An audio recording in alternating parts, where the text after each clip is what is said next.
गुल्लू करे गवनिया तब सिद्धियां पावे। गुल्लू करे गवनिया तब सिद्धियां पावे।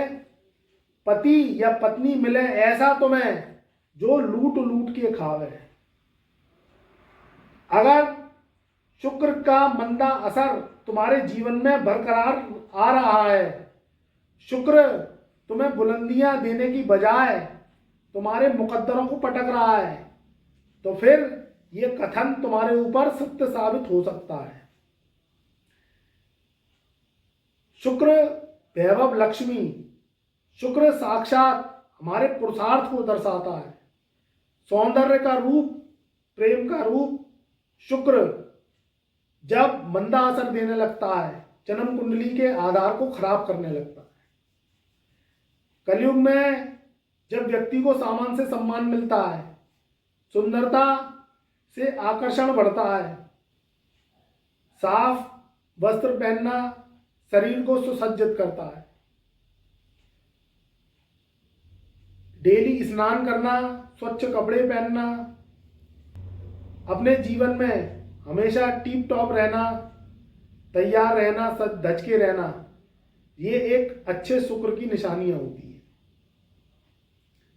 वहीं कुछ राशियां ऐसी हैं, कुछ लगने ऐसी हैं, यह जन्म कुंडली में आपके शुक्र कहीं पीड़ित हैं, चाहे आप कोई भी लगन के हो, क्योंकि गुल्लू करे गवनिया तब सिद्धियां पावे। पति या पत्नी मिले ऐसा जो लूट लूट के खावे। अगर आपके छठे भाव में शुक्र है और शुक्र मंदा असर दे रहा है, शुक्र नीच का है, शुक्र पाप कर्तरी दोष में फंसा हुआ है, शुक्र की डिग्री 4 डिग्री से कम है और नीच का होके अस्त है, तो समझ लीजिए छठे भाव में शुक्र आपके जीवन साथी से आपका जो व्यवहार है वह अच्छा नहीं कहा जा सकता।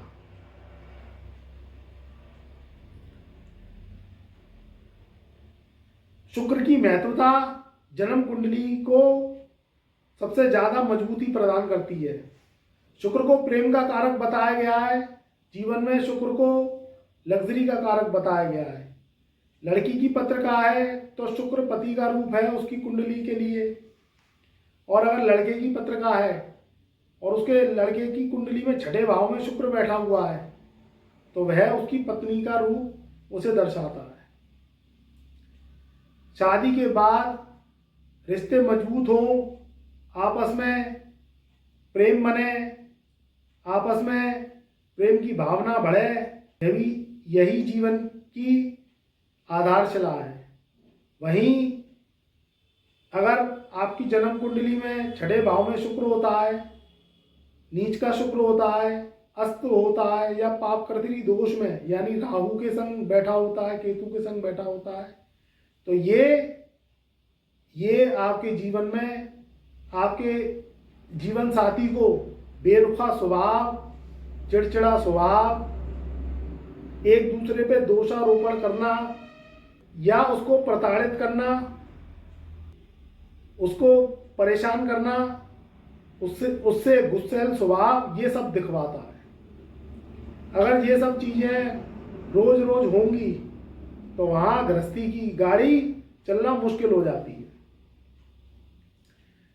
हम बात कर रहे हैं छठे भाव के शुक्र की, कि छठे भाव में अगर आपकी जन्म कुंडली में शुक्र है तो शुक्र नीच के फल देता है। नीच का फल शुक्र को मंदा करता है। जैसा कि मैंने बताया कि गुल्लू करे गवनिया तब सिद्धियां पावे। व्यक्ति बार बार संघर्ष करता है, बार बार जीवन में सुखों की अनुभूति प्राप्त करने के लिए संघर्ष करता है। सुख बहुत मुश्किल से मिलते हैं, लग्जरी बहुत मुश्किल से आती है, उसके लिए उसे फाइट करनी पड़ती है। और कहीं अगर शादी करने गया, या लड़का है या लड़की है शादी करने गई, तो फिर वहाँ दिक्कत परेशानियाँ खड़ी हो जाती हैं। शुक्र मंदा असर देने लगता है जब आप अपने जीवन में शुक्र की अधिकता नहीं लेती हैं, यानी फटे पुराने कपड़े पहनने लगते हैं, फटे हुए जुराब पहनने लगते हैं, बालों में कंघी नहीं लगाते हैं, या आप किसी भी तरीके से जो है अपने शरीर को गंदा रखते हैं, स्नान नहीं करते हैं, चंद्रमा यानी पानी से दूर रहते हैं, नाक गंदी रहती है, कान साफ नहीं रहते आपके, तो ये भी शुक्र के मंदे असर को देते हैं। कान केतु के होते हैं। जो नाक की श्वास नलिका है वह बृहस्पति की होती है, जो श्वास नलिका है। तो अगर आप इन्हें गंदा रखते हैं, शरीर को गंदा रखते हैं, और मैंने बताया कि एड़ियाँ अगर बीमारियों से भरी हुई हैं, शरीर आपका स्वच्छ नहीं है, ज़बान साफ नहीं रहती है, दांत साफ नहीं रहते हैं, तो समझ लीजिए शुक्र का मंदा असर और आ जाता है। छठे भाव में शुक्र का इलाज आपकी रेमेडीज के ऊपर है, उसी के द्वारा इसका इलाज किया जाता है। वहीं अगर छठे भाव में शुक्र है, चाहे आप धनु राशि के हैं, मकर राशि के हैं, कुंभ राशि के हैं, एनी एल्स कोई भी राशि के हैं, कोई भी लगन के हैं, जन्म कुंडली का आधार अलग अलग होता है। राशियां जो होती हैं वो लाखों करोड़ों अरबों में होती हैं। धनु राशि के लाखों करोड़ों लोग हैं, मकर राशि के लाखों करोड़ों अरबों लोग हैं, मगर उनकी जो जन्म पत्रिका है वह परमात्मा ने, ईश्वर ने एक ही दी है। तो अगर उनके छठे भाव में शुक्र है तो वह मंदा असर देगा। कभी भी शादी करें, विवाह करें, कोई भी राशि के हैं, कोई भी लगन के हैं, तो जन्म पत्रिका को दिखा के करें, जिससे धोखे की संभावना कम रहे। शादी के बाद जीवन स्वर्ग के समान खुशहाल होना चाहिए। वहीं शादी के बाद जीवन जब नरक की गाड़ी में पहुंच जाता है तो जिंदगी हराम हो जाती है, परेशानियों का दौर स्टार्ट हो जाता है, आर्थिक तंगी का सामना करना पड़ता है।